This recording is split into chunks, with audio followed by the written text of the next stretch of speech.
Welcome to Real Estate 360 with real estate expert Kenn Renner. Hey, Sandy, how you doing? I'm doing well. I mean, I can't complain. All things considered, more and more people, the vaccine is rolling out. More and more people are getting the vaccine. And Texas is open for business. Texas is open for business. Yeah, so it's been a long time coming. It was a year ago that we sat in the studio wondering what was going to happen. I know. And who would have thought that would have been a boom for Austin, Texas? I'm telling you. It really has. Austin is definitely the housing market. The people selling houses have really benefited. The few that are out there, yeah, I know. Right. Are you still having a tough time? Oh, we talked last month that we were talking about some of the stories about people lining up for houses, but it's only gotten worse, and we're going to go over those stats today. Really, it's gonna blow you away. Has it gone to a lotto system yet? It's gone to lottos, blind auctions, begging, bribery, cheating, stealing, all the things. Anything you can do to get a house. It's like we talked about that last show. It's like, hey, buddy, I got a house here in Austin, Texas. Right. You're going to have to pay a premium for it, though. Yeah. So, well, you got to live somewhere, right? I tell people now that have been here forever, do you really need to live in Austin? Like if they're trying to buy another home, because it's not that I don't want them to live in Austin. It's just you're selling in a seller's market. You're going to be buying back into a seller's market, and it's absolutely crazy. Right. So. You pointed something out when we were visiting about someone who some people are making more in the equity of their homes than they are in their jobs. Oh, in fact, yeah. One of our clients that's, the house has gone up $120,000 a year for the last 3 years. We were laughing in his backyard as I'm taking that listing this week, and it's like he made more money, practically more money in appreciation and not having to do anything. Right. Now you're sitting there. Are you going to be able to, I don't want to get you in trouble, to discuss this new listing that you got? Oh, yeah. We're going to cover that at the very end. It's $1 million listing in Georgetown. $1 million. I've been in Austin a long time. $1 million listing in Georgetown. It's 985, so we'll talk about it'll be over $1 million. Well, hopefully. By the time. And the reason I like this house so much is that if this guy wasn't going to buy it back 4 years ago when I sold it to him, I was going to buy a pool home.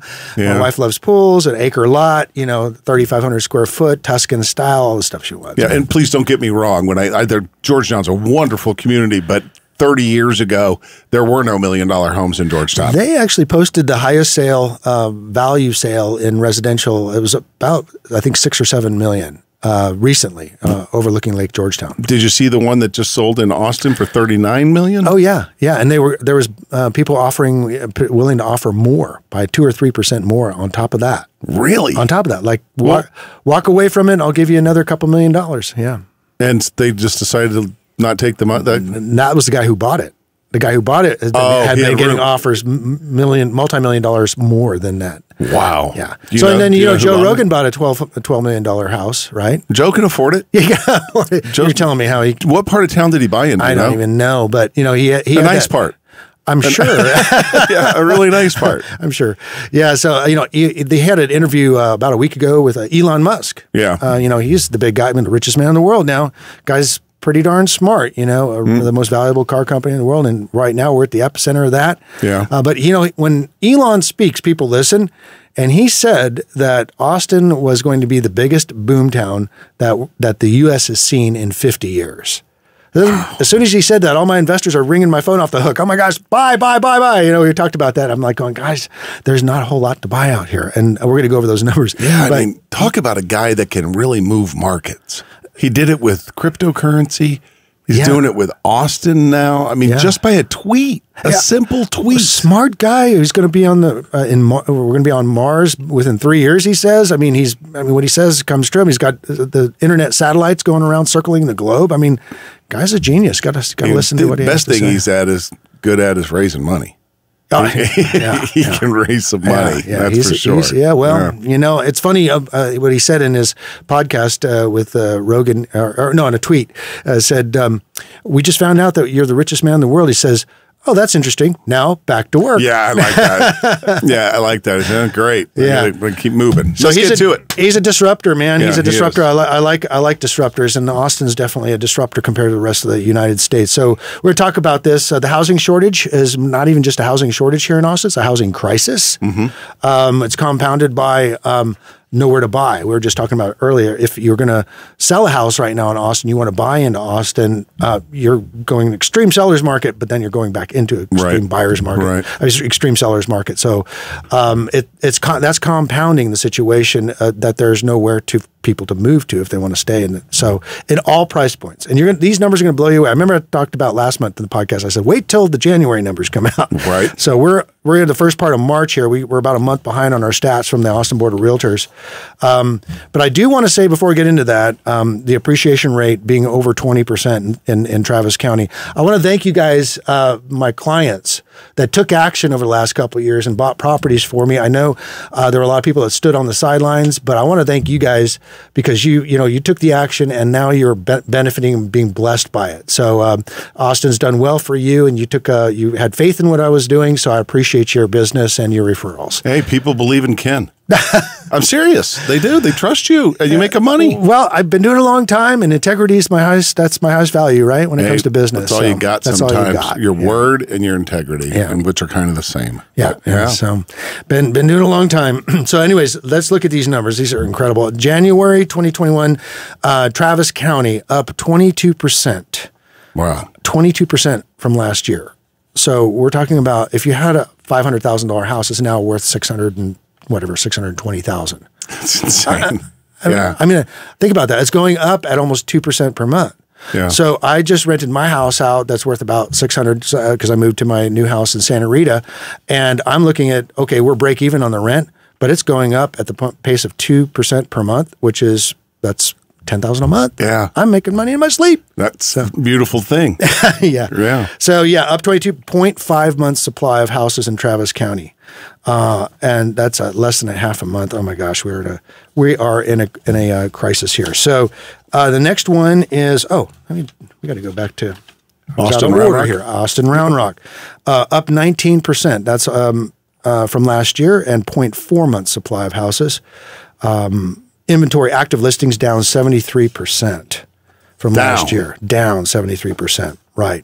Hayes County, which is south of us, a lot of people are like going, would you really do want to invest in Kyle and Buda? Yeah, you do. Up 18% from last year. Check this out. Only 156 houses available in the entire county. God. Down 80% from last year, 0.4 months supply of houses. But here's where I live, which is in Williamson County. And that was up 16%. So it's an honorable mention. 16% is still a pretty good clip. Yeah. But this blows me away. 0.2 months supply of houses on the market. There are, according to this, is 252 houses on the market. I looked at the stats today for the Austin Board of Realtors for our home market, and it's even lower than that. Single family homes in Williamson County, a county of 685,000 people, 184 houses available in all price points. So can I ask you a quick question? Is it too late? Is it too hot now? No, but it's not too late. But if you have to buy something and get in this market, it's very challenging. There is usually 60 to 100 offers on every property. And there are people who are automatically generating offers 10 and 20% higher sometimes and cash realtors that are doing that. So it's a lot about now, we talked a little bit earlier about that, is who you know. Yeah. I mean, my clients, they're former clients, they're retiring, right? Or they're, moving out of state. I mean, we know about those ahead of time. I've sold so many homes over the years, like you said, it's about being in the business for a long time. And having a good track record. I mean, it's so important. You can't be a brand new 18-month real estate agent. You got nothing to show anybody, right? It's tough. And I love new agents getting in the business. It's a great business to be in, but I'm like saying there's 15,000 realtors, and the city of Austin, has 278 houses in the entire city available. 278. We've got 2 million people living here. Over 2 million people living here. Oof. So how are these guys going to make a living? I don't know, but we are going to offer some solutions. Like you said, it's not that it's completely out of line. One of the things that we're going to talk about is waiting lists. That's what builders are doing, putting everybody on waiting lists. And get on the waiting list. is one thing. It's also be in a position where you're ready, willing, and able. When a lot of our on-site agents that we work with, being able to jump on those ones when somebody falls out or steps aside, they didn't get their loan, and that's why we are creating an incredible database of and personal relationships with all of the on-site agents all across Central Texas, because they're the gatekeepers. So forgive me if this is an elementary question for someone that's been doing this as long as you have and has had so much success. Is there cash out of pocket to get on the waiting list? It varies from builder to builder. So some of them require most of them require a pre-approval letter so that they've got a qualified buyer, and maybe a check that they hold in their cabinet until the time comes that they can call you up and say it's time for you to come buy your house. But putting your check down does not reserve the price until you go to contract. Okay. So we're seeing sometimes, like in my neighborhood, saw a $40,000 price increase from January to now for a $400,000 house. That's 10% in 1 month. Wow. I know. But they were saying that he wouldn't be able to get into the house until May, and that meant it could have gone up another 40 or 50,000. Who knows? Right. So fortunately, they called him up and said, "You're now available." Let's get this thing under contract before it goes up again, right? Right. So they are sold out. Waiting lists, lotteries. Pick a name out of a hat. The builders are doing that. Blind auctions. This is risky. No, I mean, it's just the way it is. A D.R. Horton house that we sold to a client who'd been out here and missed the boat back in November when they should have bought. But now they did a blind auction, and offering price was $420, and they offered $460, and they got it. Mm-hmm. So that's what we're seeing. We talked about the last podcast about the 152 offers on the one house in Leander. Yeah. And then the house in Round Rock that had 96 offers and went for $140,000 more than asking price in a medium price house. So, but I've got to tell you, I missed the story about the lady on the porch. I didn't tell you about the lady on the porch. We were driving around last month, and it was cold. It was sub-freezing weather, and there was a lady on the porch on a Wednesday.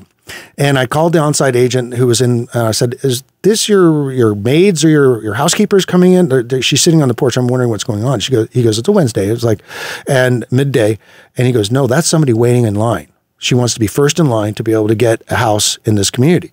And I said, "Okay, well, when's it go for sale?" She said, "Saturday." Oh my gosh. So she's sitting there overnight with a sleeping bag on the porch from Wednesday through Saturday to be the first. She's buying that house. So what happened on Friday, there was a line, and this is sub-freezing weather. Yeah. There was a line down the street with people in sleeping bags and lawn chairs. There was at least 40 lawn chairs of people sitting there, and the sleet was coming to get that 10 o'clock Saturday opening in our subdivision. Was it open house, or was they no appointments? No, just first come, first served? It was standing in line to be the first in line. No, fortunately, Scott Felder had a humanitarian effort and said, okay, they had set up a tent. We were offering coffee and all that. Yeah. He said, hey, everybody, it's 10 o'clock. Here's a number. Everybody go home. Yeah. You won't lose your place in line. See you tomorrow morning. So that's the kind of amazing, crazy stories. And it's no fun, really. I've been in these markets in the late 80s in California, but I've never seen anything like it since. So we have new strategies, especially for our investors, because investors were cut off a while back. Mm-hmm. Now everybody's cut off. But for the most part, in Austin, there are very few, if any, investor opportunities, and so you have to take advantage of those that come up and be willing to pay more than they're worth. I mean, more than they're worth, more than they're asking. What's the old saying? What is something worth? What someone will pay. And that's exactly what's happening. Yeah. As much as 15-20% over asking price. Wow. So one of the things we're doing, and we're good at it, is establishing relationships with the on-site agents, the builders' agents, because they're the gatekeepers.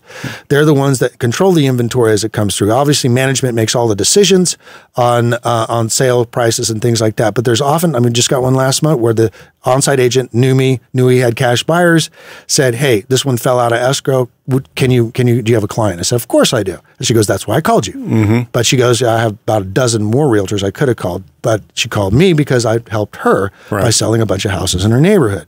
So we're creating an exclusive database from San Antonio to Waco of all the on-site agents in every builder, every subdivision, and we're going to work those guys and gals because we want to help them sell houses, but also they're the ones that have the inventory. They're the first to know that there's something available, and also they know when the new areas come up. Like when the subdivision's selling out, I always ask, where are you going to? A lot of times they say, I don't know. But then there's oftentimes they're like getting in on the first of a new section of a new construction subdivision is a great place to be.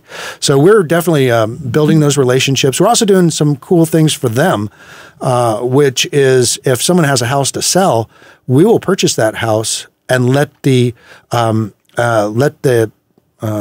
of that house who's buying the new build live in it and rent it back from our investors until the house is done. Right. And it's a great way to do that because that way they don't have to worry about putting on the house on the market, deal with COVID stuff, all that. They already know the house is sold and they're now the tenant and they pay rent and they can move whenever the house is done. They give a 60-day notice and they're out of there. That the mortgage is already gone because it was sold months ago. So the new home builds like that. The builders like that because they have a guaranteed sale. They know it's already done. And our investors love it because they end up with a property that's occupied by the owner who's taking really good care of it and no vacancy, no downtime. So it's a win-win-win for everybody involved. So the strategies are expand your price point. And so we're looking at people now going to $400,000 and $500,000, $600,000, $700,000 to buy investment properties because the median price and below is just incredibly low supply. And also expand your search area. So we have a lot of, we're going to different submarkets from, like I said, from San Antonio to Waco.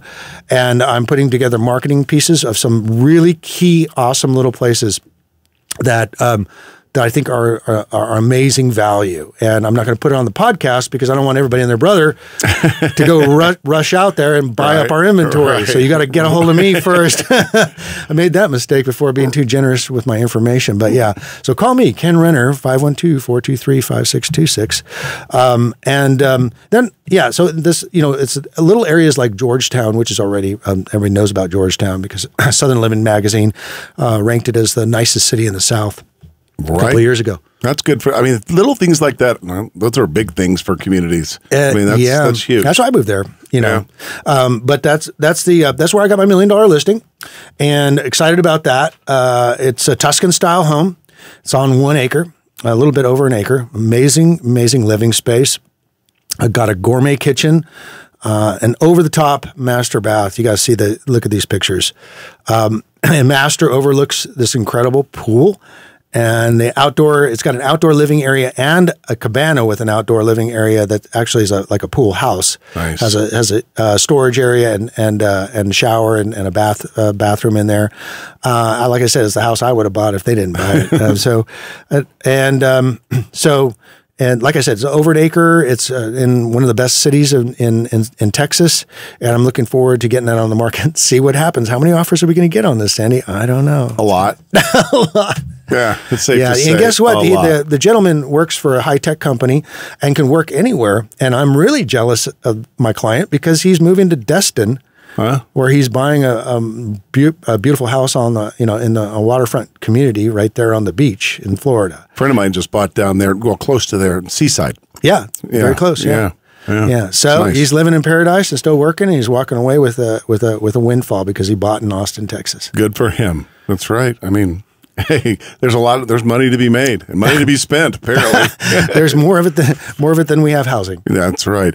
Kenn, always good catching up with you. If people want to reach out, again, let's give your number again. Yeah, 512-423-5626. And you can use my online scheduler. It's really cool. Is Call Kenn, Kenn with 2 N's, callkenn.com. And that you can schedule your time whenever it's convenient to you. Thanks a lot, Sandy. Good seeing you. Appreciate it.